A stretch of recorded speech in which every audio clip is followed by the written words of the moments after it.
Freedom is the right to tell what they do not want to hear. CNN, MSNBC, Fox News. Tired of the same repetitive government narratives? Then wave goodbye to the distractions and rhetoric of corporate media. For this is Anti-Media Radio. But I want to get the language right. The big government is in trouble. You're all a bunch of slaves! Bunch of slaves! What we need in the United States is not violence and lawlessness, but is love and wisdom and compassion toward one another. What's your definition of media? And now, here's your host, S.M. Gibson.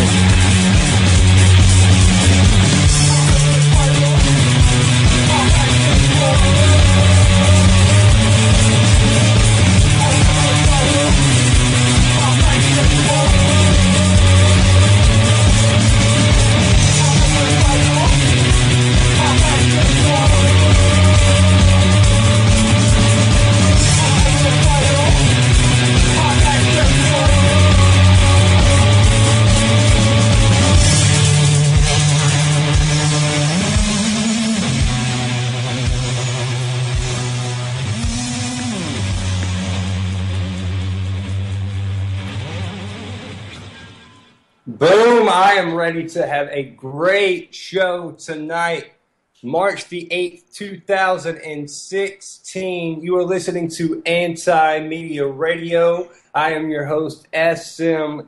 Gibson. A lot going on in the news right now. We have the political WWE Vince McMahon charade going on. It looks like 4 more states have voted today. Trump and Hillary are going to walk away as the quote-unquote victors today. The American people, as always, are the losers. We'll get into all that here in just a bit. We've got a great guest coming on the show later, Mr. Robbie Martin. Right now, here in studio with me, as always, is Mr. Kevin Knight. Kevin, how are you? Hey, man, doing great. Great to be back with you. And there's going to be one less voice on the show with us tonight. Shannon, unfortunately, couldn't be here. He will be missed. I'm sure he's probably listening out there now. So, it's a good chance for us to talk a little dirt with him about him, and he can't really do much out there. Yeah, I feel like I should play like a Boys to Men song or something to commemorate his absence. All he can do is just shake his fist at the radio. That's it. Well, listen to that song from Fievel, and we can look up at the moon together. Somewhere out That's there. it. So Kevin, what do you take away from the election results that have come in tonight and Trump's whatever things he said, and Bernie looking good in Michigan, a lot better than I would have expected. Kasich showed up a lot better in Michigan than I saw that. What, he second? Yeah. Second we saw it? Yeah, I was actually surprised about that. I guess somebody is actually voting for Kasich. I'm sure all of us have friends on Facebook or wherever that one person at least is supporting everybody and has been throughout this whole race. Montel Williams. It's all about some Kasich. Right, that's what you were telling me. But, other than Montel, I don't have, Montel, of course, is one of my close personal friends. Other than Montel. Hey, he follows me on Twitter. Does he? I don't have any clue why. No, it's just no idea. It's not like I know him. It's not like I'm cool. He has like a ton of followers. Maybe he just fat fingered his phone. And it was an accident. At least Montel, that's an interesting guy. He came out not too long ago, and a lot of libertarian, like-minded folks stood with him in opposition to a lot of the brutal stuff that we saw going down in the Ferguson protests. But then he turns around, and I forget, what was the organization? He turns around and condemned, that's what it was, condemned all the stuff going on in Colorado. Really came down. Yeah, he was big on that. Yeah. Basically saying I believe the government should go in there and kill all these guys that walk around. Yeah. He's very bipolar in his views. Seems to be. He's Probably. he's really open about the cannabis issue, but seems to be on a lot of other freedom-related issues. He really sucks. Yeah, but he's big into the wars too. I think because he served in the military. Very. When you say into the wars, meaning in opposition. He's just he's just a big military guy. It's got like a Chris Kyle could do no wrong type military. Yeah. That's unfortunate. I know. One of the really is. Jesse Ventura is kind of like that. He is. Dude, Jesse Ventura, he's a mixed bag anyways, you know. Nothing surprised me about him. You know, one day he's a libertarian, the next day he's a Democrat, progressive, support Hillary and Bernie. And, well, at least he was actually in the WWE. Oh, right, yeah, he was. You know what I found out today? I was doing something I don't even know what I was doing. And I was like, I'm going to go check this out and see if this is true. I went on the WWE actual website. Okay. And under their list of superstars, the people, that's their quote-unquote term. I saw this. For, like Roman Reigns and Stone Cold or whoever is on this list.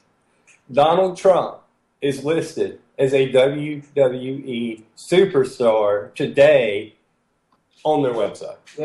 That's almost appalling, is it not? I mean, is that, should you applaud? You applaud that move, or do you say, oh my, does this belittle? Is this a negative thing for the image of pro wrestling? Does it demean the sanctity of pro wrestling to attach Donald Trump to this? Right. Does it take away or add to? No, I think you're saying does it... what hurt that untarnished image that WCW has as a bastion of talent. Man, artistry. I'm serious. Well, they've got Roman Reigns, so they've pretty much already given up. Okay, favorite moment tonight. Then there were some pretty good ones with Trump's moronic boasting. But when it turned into an infomercial for his wine and steak, oh gosh, and they were just flashing over to it like we were on QVC. And his magazines, I'm telling you, I really believe it finally got around. I keep seeing the same meme.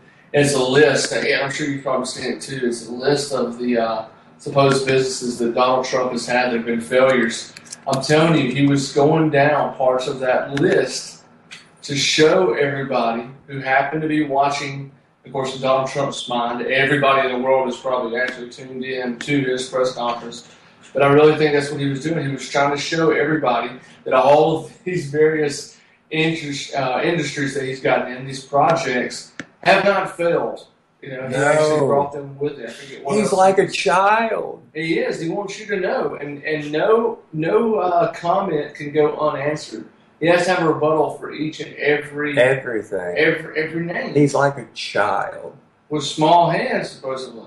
No, they're large. Nobody's been complaining. Right. Okay. And that's the thing. He would be the guy that absolutely cannot take that, could not just hear that without obviously making a whole big deal about it. Like you'd have to know if you accidentally said he drugged like people like he drugged Marco Rubio into saying that.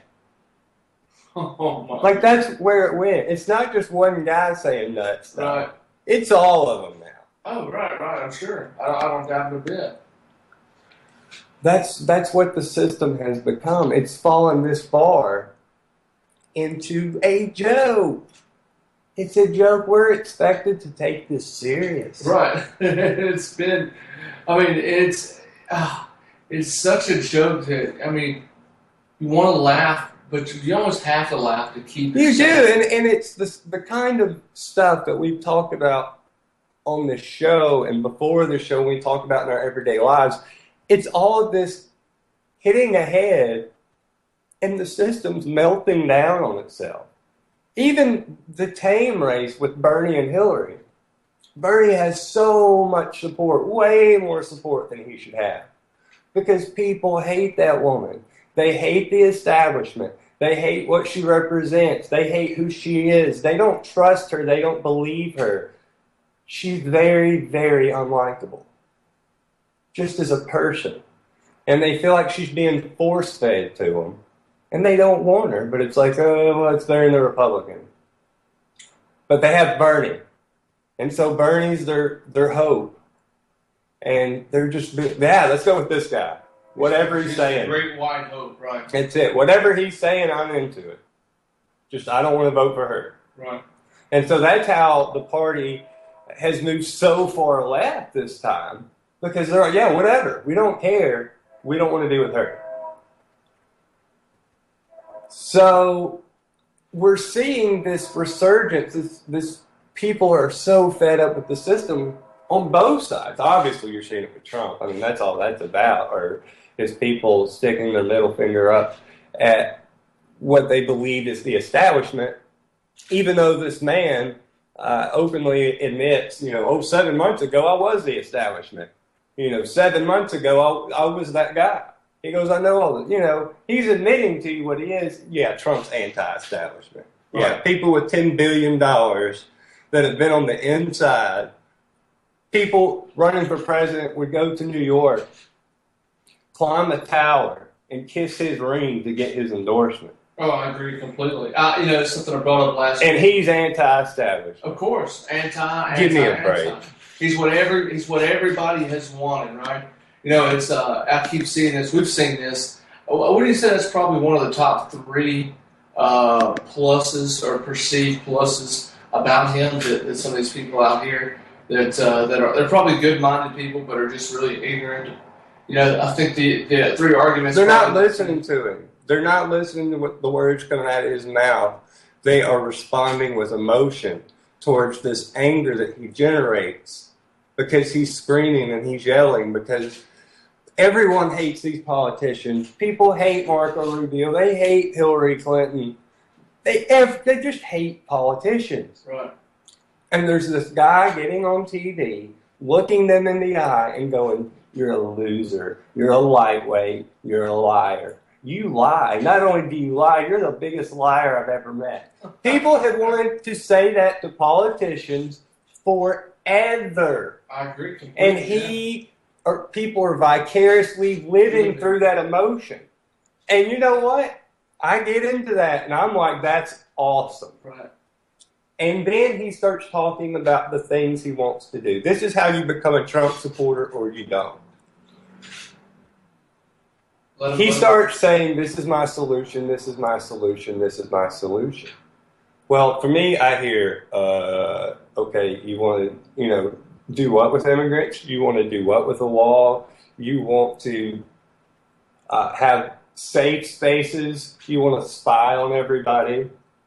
You want to set up surveillance in mosques, which is just 100% picking on someone for their religion in a country that's supposed to have freedom of religion?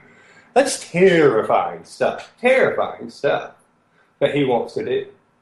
He's talked about changing the libel law so he can sue the media. Oh, right. And he makes a great case for it to some of these nuts out here who have never, you can tell they've never once thought about this issue until Donald Trump brought it up.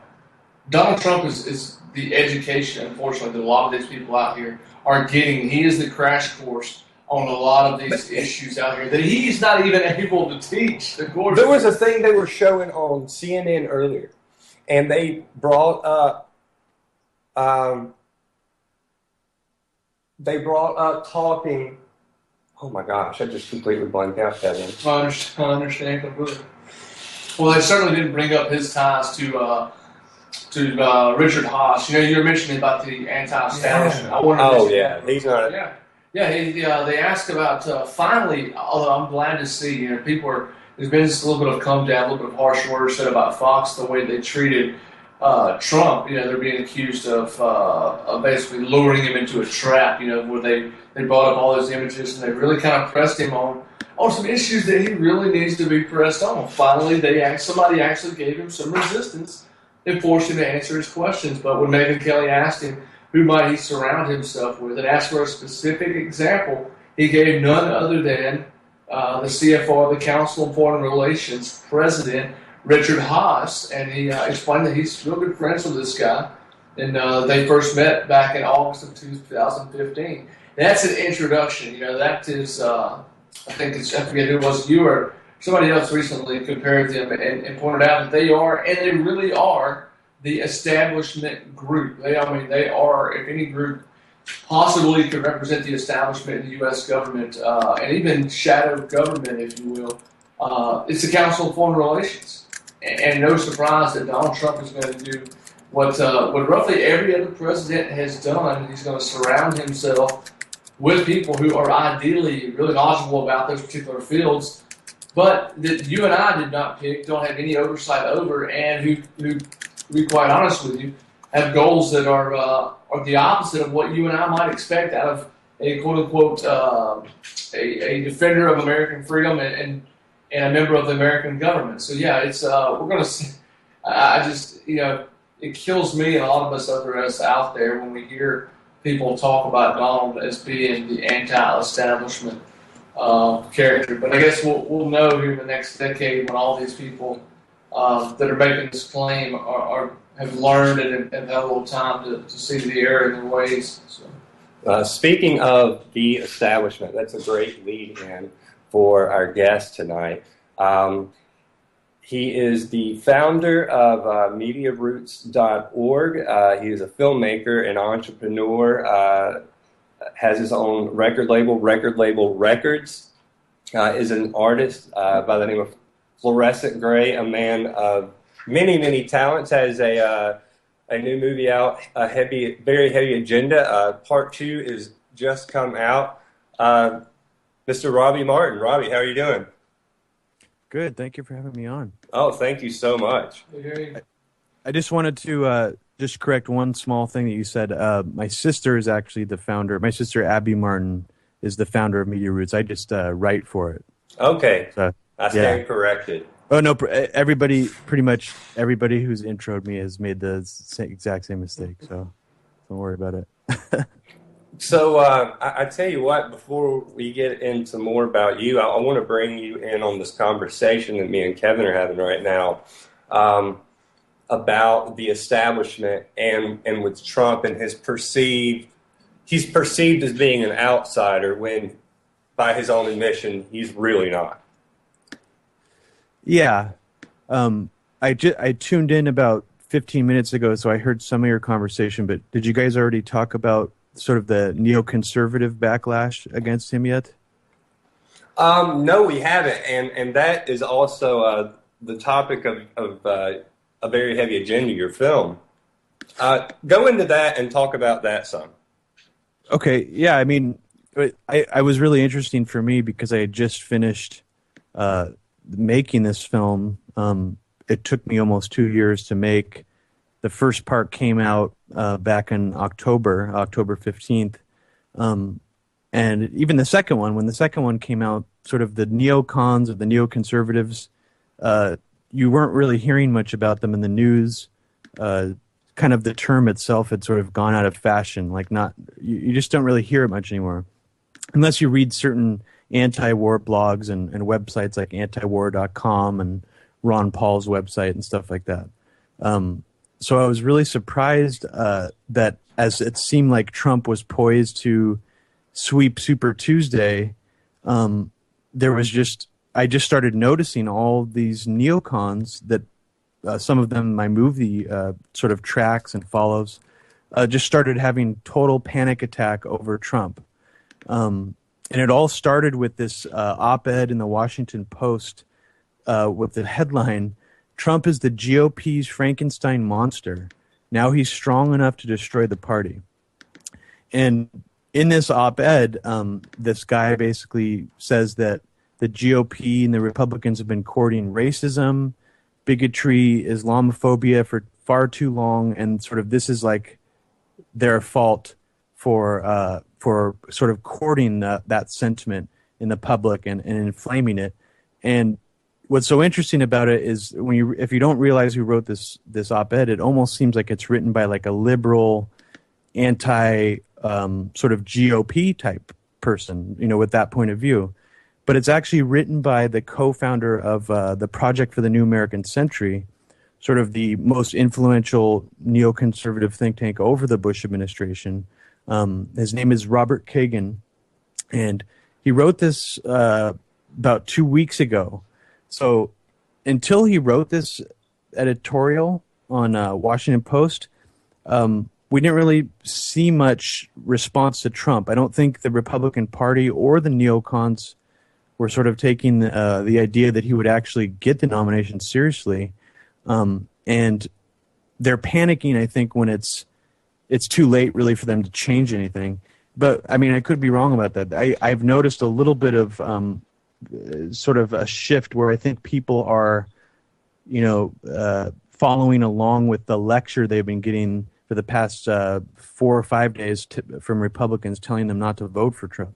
It's only making him stronger, I think. I agree. I totally agree. Yeah. So, and after this op-ed came out, I feel like Robert Kagan was basically almost like a canary in the coal mine.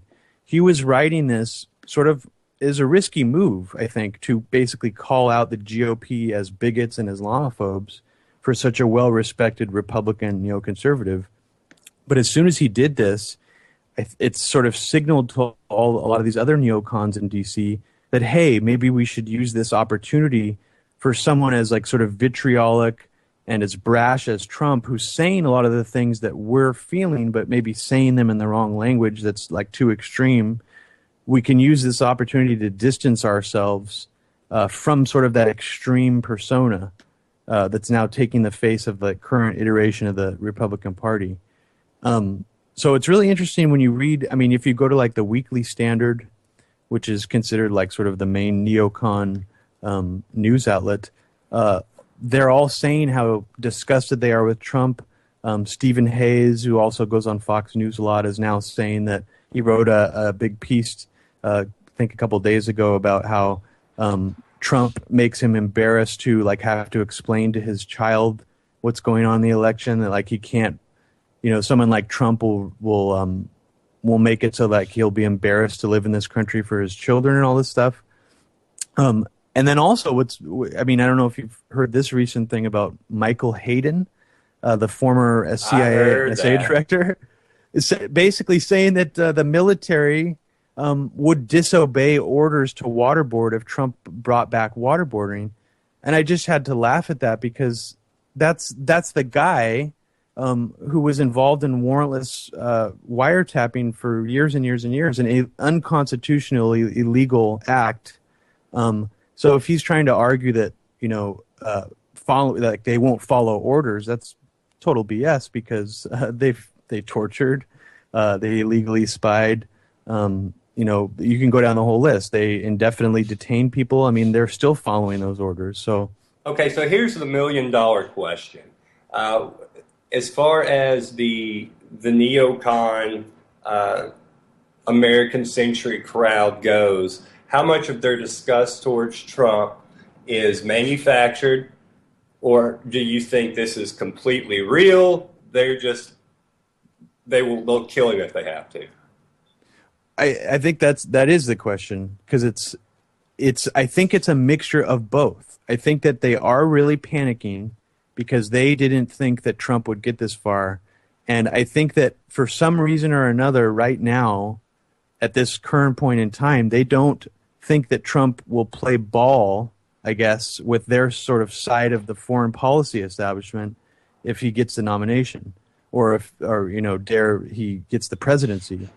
So I think that right now they're panicking about that, but I think the thing that needs to be remembered always about the neocons is they are not partisan in the sense that they don't care if it's the Republicans or the Democrats pushing their foreign policy. So I think that you almost have to look at it like the rich oligarchs in this country. What do? They usually back all the horses. The richest people back all the horses in the race. And I think the neocons, in a similar way, they're going to back sort of all the horses in the race. And whatever horse wins, they'll still try to influence them if they win. So they'll still try to get a job, jobs in the State Department, in the White House. They'll still try to get jobs as advisors. So I think that some of it might be real. So, but in the end, if they can get influence over Donald Trump, that would be great for them too. And look at Chris Christie. I mean, it wasn't 6 weeks ago that Donald Trump was a joke. He's a reality TV star. And then the next thing you know, he's been brainwashed and he's standing behind him like a Batman henchman at some press conference. Looking pitiful. Like somebody had just ran over his dog, you know. Yeah. He wasn't sure where he was supposed to be at that moment. I thought that was interesting because I don't know if you remember back to Trump's comments about witnessing Muslims cheering on the rooftops at 9/11 Right, yeah. in He New was Jersey. wrong about that, right? Yeah, Christie sort of helped back him up on that in the press. He kind of corrected Trump, but then he's like, "Yeah, I remember when that happened." Like, but it was like it wasn't thousands of Muslims; it was just like a few or something.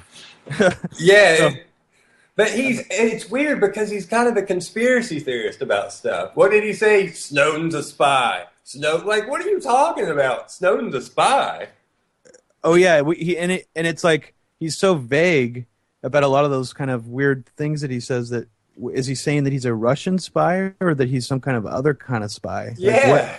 Because we know that Snowden used to be also CIA, so I guess technically he was a spy.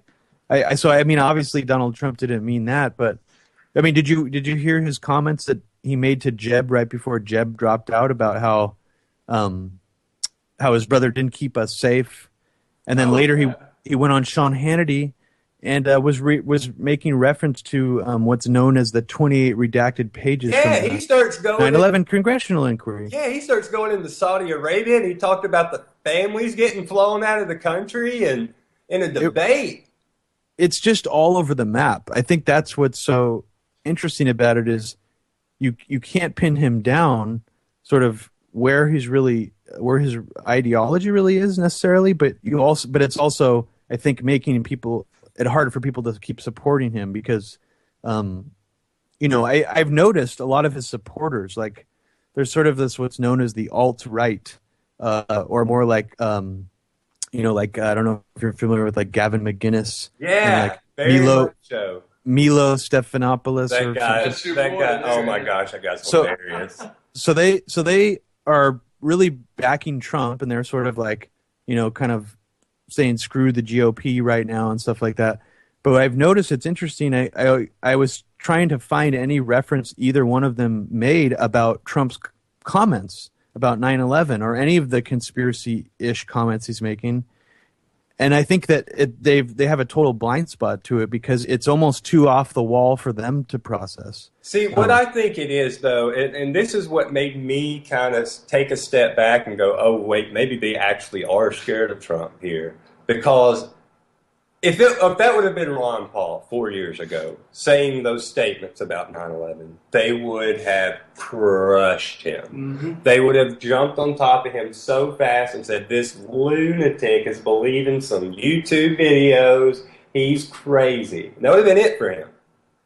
Donald Trump says it, and they don't touch it. And he's actually they don't get anywhere near it because they know that this guy has the largest microphone in the world right now, and they don't want him running his mouth about that, so they don't challenge him on it and act like they just overlook it. Well, and what did he turn around and do?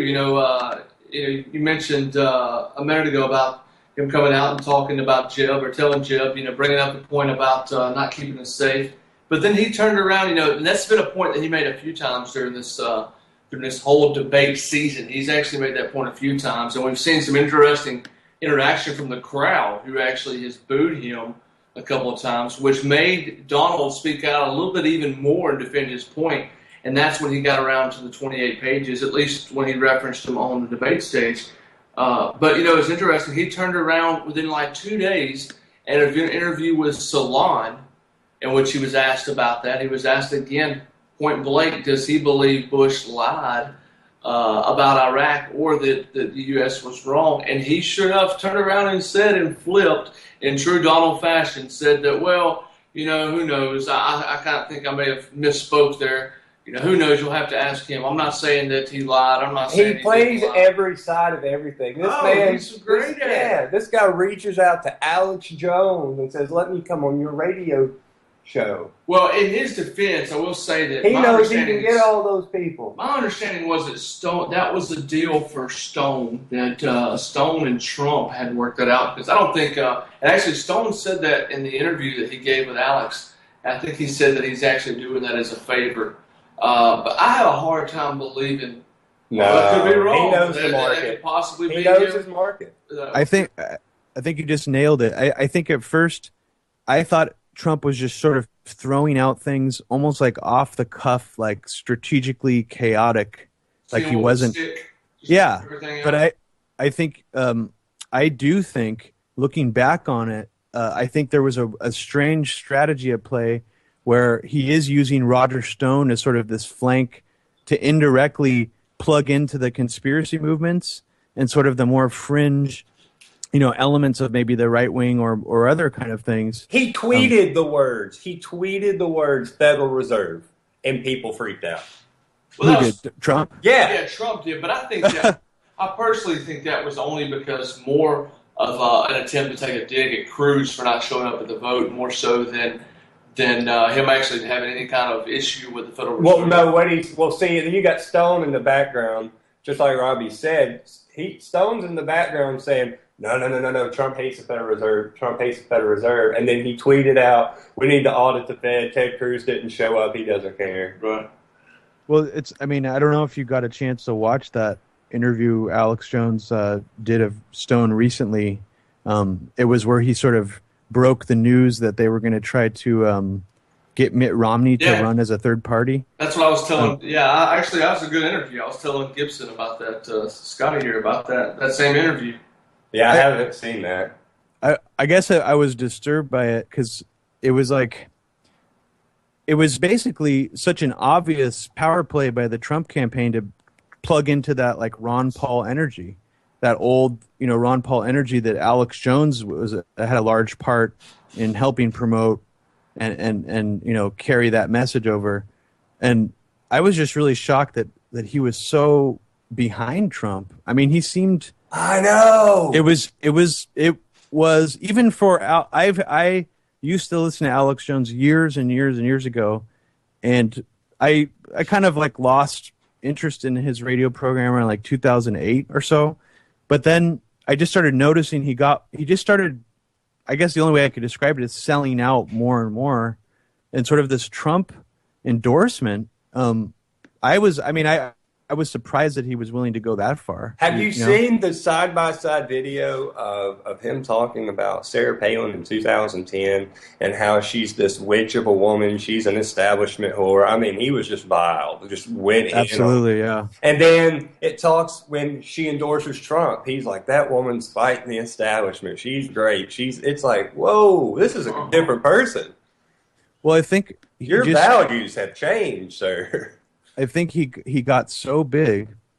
I was told on good authority from someone who works at InfoWars that I believe they're the third largest conservative website on the internet, and that's pretty crazy if you think about it. I mean, they're really not even underground. I mean, they're practically mainstream now. Who would be number two? Drudge is number one. I guess the only other one I can think of is maybe Breitbart. Yeah, Breitbart is the Blaze. I don't know how their ratings are. But the Blaze is definitely not as popular as InfoWars. I think so. Of course not. I mean, Drudge Report is linking to InfoWars fairly regularly now, and I also thought that was a strange alliance because Matt Drudge paints himself as a sort of outsider, like anti-establishment character, but he has played significant roles in sort of like carrying water for the establishment at certain times, and he showed up there one day. He showed up just randomly and went on there and did an interview with Jones. That was surreal, yeah. And he wouldn't even show his face. He kind of like Howard Hughes style, kind of in the shadows. That I mean, I don't want to talk about Alex Jones too long, but yeah, there's a lot of strange. It's strange that he's so popular now, and that I think the Trump campaign is deliberately plugging into it. I think that's the angle. I think he's looking for that market. Does he need that market? I mean, I guess so. Is that the theory? Yeah, I think he's, look, there's I think that, reason. oh, sorry, go ahead. I think there's a reason. Like, and he denounced the KKK over and over and over. But I think when they were coming at him that day, he's like, "Oh, I don't know," and kind of got shady around it. I think in his mind, if he can create just a little bit of doubt, I'll still get that group of people to vote for me. I think it's a mind game. I think you're exactly right. I think that's what's interesting about it, is because a lot of people this whole time have sort of wrongly assumed that he's just really brash and he just says whatever comes to his mind and he doesn't, he's just unfiltered. But I do not think that's the case. He might have some of that. I'm sure that's part of his persona. I think he's brilliant when it comes to media manipulation and politics. Agreed. And I think he knows exactly what he's doing. I know there was an interview with Mark Cuban, and he was talking about how he thought that Donald Trump was good for what was happening to America, even though he disagreed with 90% of his policies. He said he thinks the insurgency is a good thing. But he also said that he's not like that in real life. He's like, this is for the cameras. He's not like that at all. He goes, anybody that knows Donald knows that. This isn't the same guy. Yeah, I definitely think it's some sort of character that he's portraying, and I'm sure that he sort of honed it. It's the same thing he played when he was on WWE with Vince McMahon. It's the same thing. He goes out there, runs his mouth, he's loud, and that's the people who are voting for him. The people that go to a wrestling match. No, it's true. I actually just watched. I didn't realize he was on. He was doing that so much until today. I just saw the first, his first like wrestling video. It was kind of surreal because you're right. He was acting exactly the same as he does on the debate stage. Because I think to him it is the same thing. I think it's exactly the same thing. He can galvanize people in the same way. It's like people know that wrestling's fake, and yet they still go in there. They still buy the T-shirts. They still chant. They let their emotions get involved. He's tapping into that same exact thing. Oh, we don't care what he's saying. Whatever. I'm cheering for him. Let's go. I don't know if you guys saw that his first wife actually said that in an interview in Vanity Fair. Back in, I believe, the 1990s, it said, or in the early 90s, she actually said that Donald kept a book of Hitler's speeches. He's playing Stone Cold Steve Austin, like, oh, I'm sticking it to the man. Right. I'm sticking it to the man. He is the man. Yeah, and he's speaking, but he had read and he studied a lot of Hitler's speeches, but he's doing something and he's speaking to the lowest common denominator. And we keep hitting on it. He's wearing a lot of hats, and he's putting on right now every single one of those hats when he speaks to a crowd of people. And he does an awesome job at it. I think if any of us could, I envy his ability to speak as he does. Not what he does, but just as he does. He just does a great job doing what he's doing, unfortunately, and I hate to say that. There's a part of me that likes the guy. Well, I think there's one other aspect that I forgot to mention that I think it's something that I saw a Reason magazine post this Scott Adams video, the guy who created Dilbert. I don't know anything about his like political viewpoint or anything, so I can't vouch for anything else by him. But like the video is just him explaining how he thinks that Trump is using sort of a hypnosis and neuro-linguistic programming techniques when he talks. Yeah, I could see that. And I watched it, and at first I didn't really agree with what he was saying, but then I started to watch more. I was just starting to like casually watch some older Trump interviews from the 80s and the early 90s, and it seems like he's using it more sloppily. Like he's using the same technique back then, but it's more obvious. And I guess the only one I picked up on where I think it's sort of like a really basic hypnosis technique is he'll mention. So he won't answer the question directly. He'll mention the point that he wants people to get distracted by. So, for instance, on this David Letterman interview, David Letterman, I think it was like from 1989, asked him, did you get much help from your father? Much financial support, much emotional support? And Donald Trump just says, I learned a lot from my father. He was there for me. He ran a business, blah, blah, blah. He like went on and on. And then he said, I learned a lot from my father like 3 more times without answering the question about the financial as part of David Letterman's question. Then David Letterman, by the time he answers the next question, just sort of forgot that Donald Trump had distracted him away from the actual question. And I think that's something that politicians do normally, but not using it. It seems like he's almost using the kind of hypnosis techniques that you learn in those like business seminars. Yeah. And I believe he's got to be, and he does it. Between him and politicians, I would say he does it more than any politician I've ever seen, and probably because it makes up. It's probably him trying to make up for his lack of ignorance on all these other subjects that a politician might be expected to be able to expand upon that moment. But you're absolutely right. There is hardly any question that he has ever, or that I've seen, especially in his debate performances, that he actually asks a question. The man cannot answer a yes or no question whatsoever.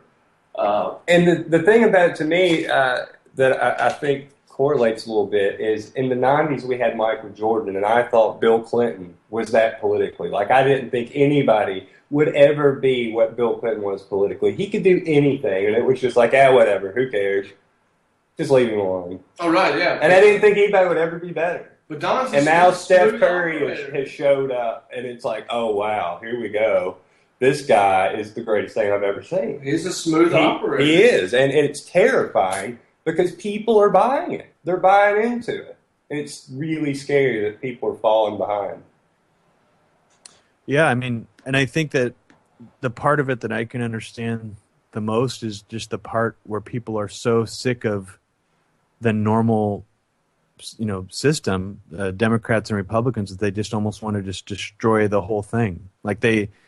Almost like Trump, they would be voting for Trump almost like as a suicidal maneuver. I know hardcore anarchists that want Trump to win for that very reason. Yeah, and I honestly can understand it. But the thing is, I think that this panic that's happening, like that the establishment is panicking over him, is giving the false signal, like I was saying, that he's somehow actually not going to comply with the establishment. Like, let's just say if he wins the presidency, he's going to fall in line. I mean, there's a great article written by this guy named Dan Sanchez. He is one of our writers with Anti-Media, as long as antiwar.com as well. Oh, cool. Yeah, he put up this article called Trump Will Make His Peace with the War Party. And I think anybody still hopeful that somehow Trump is going to be like this anti-neocon or this like antidote for, our business as usual should read this, because he's already getting advised by Rudy Giuliani. Yeah. John Bolton, who he is a pretty hardcore neocon, maybe not one of like the ones at the top of the pyramid, but does it not shock you that he's so buddy-buddy with Giuliani, and yet he turns around and says the 9/11 stuff like he does? Oh, right. It seems like Giuliani's head would explode. Yeah, that's one person that Giuliani has not commented about or took the task over that. He easily took Ron Paul. Oh, yeah. And I think it's telling that he hasn't called out sort of this neocon cabal at all. And I think that there's a reason for that, because he is leaving the door open for the possibility that he somehow, depending on how far he gets, will be able to compromise with them or cut some kind of, agreement. He's already said it. He's got he's got everybody programmed. I cut deals. This is what I had to do. Mm-hmm. And then he also likes to say, or loves to say, I'll just hire the best people. I have a bunch of people that I'm just going to hire, to do this. So who are the best people in D.C. for foreign policy theorizing? It's pretty much the neocons. Exactly, that market cornered. So I think the neocons are going to win in dividends no matter who wins the presidency. But one of the things I forgot to mention, which I think would also surprise people, is that Robert Kagan, the co-founder of the Project for the New American Century, and the other co-founder, Bill Kristol, both sort of passively endorsed Hillary Clinton. I could totally see gets the nomination. And if you've been tracking these people long enough, it's not that big of a surprise that Hillary Clinton would be more appealing to the neocons on foreign policy than Trump. But I think I mean, I do not think that Trump is going to be this wrecking ball if he actually holds any office. He's just going to, it's all to win for him. In that aspect, it's working. But in terms of like being anti-establishment inside the system, I find that highly doubtful. And I want to plug your movie here real quick. It's a very heavy agenda. I'll let Robbie in a second tell you where you can get that and watch it. It's a must watch. But I didn't know, I wasn't as well studied up on Robert Hagen as I should have been. I knew quite a bit about Bill Kristol, but seeing the progression of the different things he says, like you talk about, like they're like Trump, he tells it like it is. That guy did not care what came out of his mouth. He's like, yeah, this is what we're doing. He's like, there's no difference between parties at all, irrelevant. One guy, he was on C-SPAN and calls in and made some statement about how, you demonize the other side and we're the good guys and they're the horrible dictators. And he's like, it's immoral, it's this, it's that. And he responds by, oh, yeah, that's what we're doing. Yeah. He goes, we're humans. Humans are selfish. That's exactly what we're doing. It's like, whoa, this guy's the most honest human being I've ever heard. Yeah, I think I think that's what's so, I would almost describe it as masterful, because I think that he knows he is adapting. Is he that powerful that he can just go out there and say that, no consequences?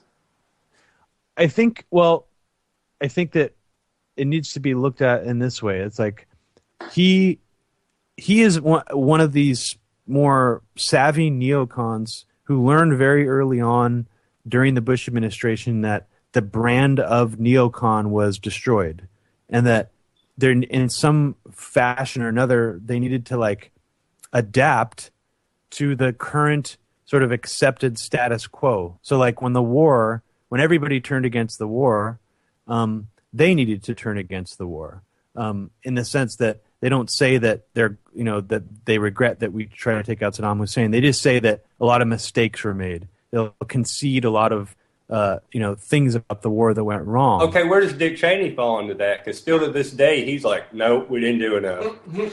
Well, I think Dick Cheney is an he's almost like divergent from this class of characters, because although I would describe him as very neoconservative, he comes from more of just a government hawk perspective. He's been in government for a really long time, along with Rumsfeld, and in the private sector. So I don't know. I mean, when you hear the word neocon, a lot of people lump in all of the Bush administration, with maybe the exception of Colin Powell from that. Oh, I wouldn't even include him. I'd include all of them. Yeah, but I guess in a very heavy agenda, I'm trying to sort of put a microscope on that and sort of look at who are the sort of the core neocons and the ones that maybe had the most influence over the Bush administration, and then also who have the most influence now. And I think from what I've seen, Kagan very effectively marketed neoconservatism to a new generation of people, younger people, and also Democrats, like Barack Obama. When Barack Obama got into office, he released, or somebody leaked, or I don't even remember how it got in the press, like his reading list, while he was going into the presidency, like to prep him for the presidency. And out of like the 3 books he was reading, one of them was Robert Kagan's book, The World America Made. And the book has a lot of parallels to sort of his candid nature, where he acts like, oh yeah, we've always been this expansionist nation. We've always been sort of this neo-conservative nation, and we've always been hawkish, but it's not a bad thing. It's not like this is a new thing. And it's almost like this historical spin that he does. I would call it revisionist history, but instead of charting the history of like a person or a specific battle or something like that, he's just sort of creating this more of this like mythical framework about like the ideas of what the United States used to be, and he'll cherry pick quotes here and there from different founding fathers. Like he has a quote in his book from John Quincy Adams saying that America was destined by the finger of God to like basically like be in charge of the planet. So he things like that. But then if so you he's kind of like the devil on one ear, on one shoulder, just trying to nag you at what to do. It's okay. It's cool. It's cool. Just join us. Yeah, and I think he's done a really good job, like you said in those clips you described. He's saying, yeah, we're a selfish nation. We do selfish things. We do things that are in our self-interest.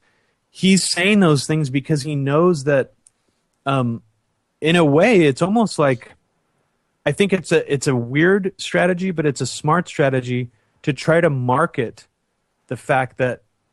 And I don't know if how familiar you guys are with like Chomsky or Howard Zinn, but it's almost like I feel like he has read a lot of sort of anti-imperialist literature, and he's taking talking points, I guess, from that stuff and using it and spinning it in the other direction and sort of using it to make it seem like the things we're doing now are okay, and then we should basically just keep doing them because we have been creating all this positive stability across the world by helping all these other countries make democracies where there were none before. Do they really believe that? Like, are they just that like out of touch?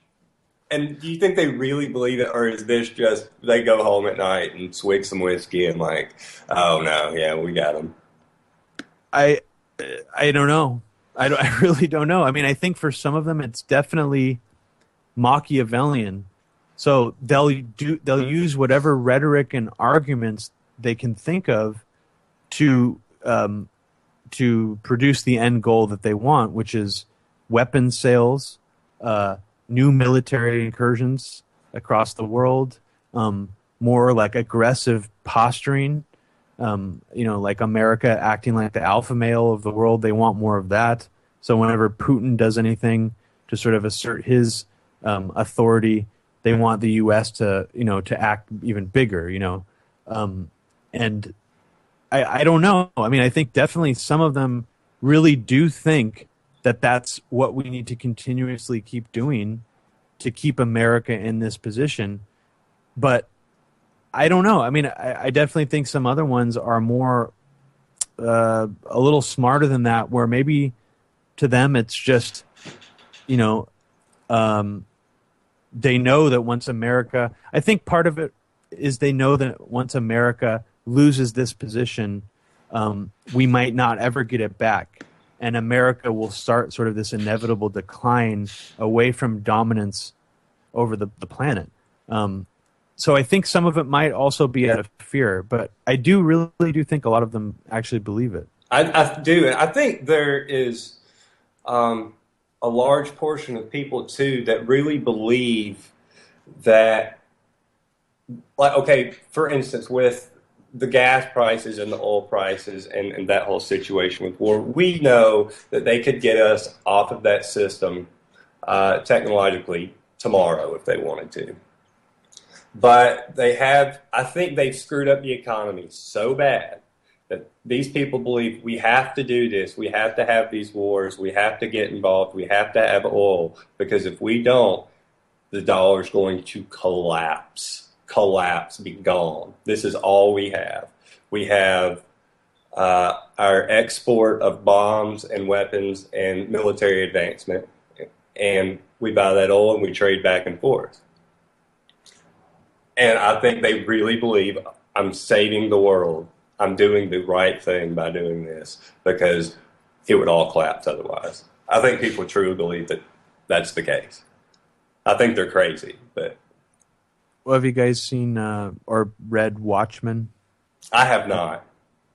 You're familiar with the series, right? It's just the series. I know it's a comic, but I'm not familiar with it. Well, it's a comic written in the 80s where, and this is a spoiler alert, the Well, I won't spoil it if you guys haven't read it. I'll just say that the sort of the main overarching bad guy in the movie is the whole time presented as a good guy, like a good superhero, and it's an interesting spin on sort of like the arch supervillain character, because he believes that he's actually saving the world and saving humanity by sacrificing like 200-300 million people, to save everybody, and to end like like a nuclear standoff. Because the story takes place during the Reagan era, but it's actually Nixon is still the president because we won the Vietnam War in this parallel universe. I mean, do you think Truman believed, like, I have to do this. I'm going to save millions of lives by dropping these bombs? Because that's what that's how it was spun in the media. But do you think he really believed that this is I'm saving the world by these bombs going down? I mean, it's possible that he did, but like insane people think crazy. They're somehow able to rationalize doing horrific things. Either in during a psychotic break or in some sort of state of like constant schizophrenia. So I definitely think it's possible that some of these people are so hubristic that they think that the dropping an atomic bomb could have saved lives. But I think as time passes, history is going to look very unkindly, I should say, on that event. I think very similar to the way that we see the Holocaust now. And I think it's actually pretty shocking that Hiroshima and Nagasaki is not really described as like a sort of like almost like a genocide event. It was mass murder, 100%. There's no other way to describe it. Mass murder, genocide, disgusting. Yeah. And it was treated as a heroic thing. I tell you what, we only got a couple of minutes left. I want you to tell everybody where to see A Very Heavy Agenda, Parts 1 and 2, and plug anything and everything else that you may want to send people your way. Cool. So, A Very Heavy Agenda, Part 1, a catalyzing event, is about how the neocons were able to sort of go into hiding and then be able to gain influence over the Obama administration. That is out on DVD and video on demand. You can check it out at veryheavyagenda.com. And part 2, how we learn to stop worrying and love the new neocons, is sort of the second half of the Obama presidency, the second term, and how the neocons essentially pushed us using a very inflammatory rhetoric into a sort of a new Cold War posturing with Russia as we're heading out of the Obama administration. And both of them can be watched on demand. If you go to veryheavyagenda.com, the right sidebar has links to the DVDs and the on-demand links. And follow me on Twitter at Fluorescent Gray. Thank you so much, Robbie. We've got to do this again soon. Great interview. And I went and checked out some of your artists on your record label. It's good stuff. Oh, cool. Yeah, that's if anyone wants to check out my record label, it's recordlabelrecords.org. Oh, I was reading some interview. I thought I was a music snob. Man, you were naming off some bands. I was like, what are you talking about? And for me to be like that, I was like blown away. So now I'm going to have to go check these people out just so I can be a bigger music snob. But thank you so much, Robbie. Thanks, Kevin. Shannon, we missed you. Be back later. Anti-Media Radio out.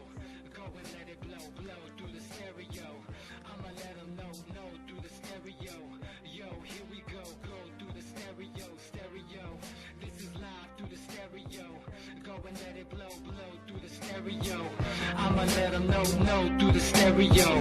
Yo, here we go through the stereo.